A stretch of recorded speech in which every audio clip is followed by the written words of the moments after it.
Oui, exactement. Un entretien physique, cette fois, après le coup de fil conclu entre les deux hommes hier soir, la France et le Royaume-Uni, qui travaillent ensemble, main dans la main, à la création d'un plan de cessez-le-feu pour cesser les combats entre l'Ukraine et la Russie, auquel pourraient s'ajouter 1 à 2 autres pays, d'après le Premier ministre britannique.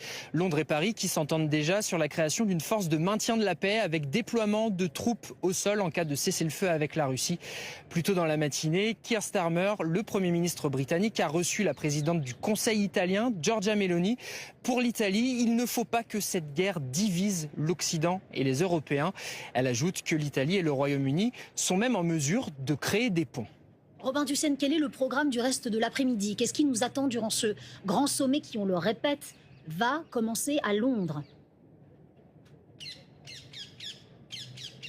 Eh bien, déjà, ce que je peux vous dire, c'est qu'on a pris du retard, à commencer par cet entretien entre le président Macron et le Premier ministre Keir Starmer, qui ne figurait pas à l'agenda officiel de ce grand sommet de sécurité de l'Ukraine et de l'Europe. La quinzaine de dirigeants européens, auxquels s'ajoute Justin Trudeau, le Premier ministre canadien, qui s'est invité après s'être fait railler par Donald Trump, alors que le président américain souhaite faire du Canada, en tout cas dans ses déclarations, le 51e État des États-Unis.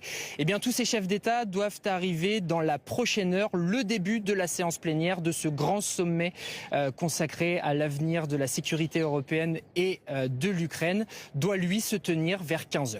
Merci beaucoup, Robin Dussen. On reviendra bien évidemment vers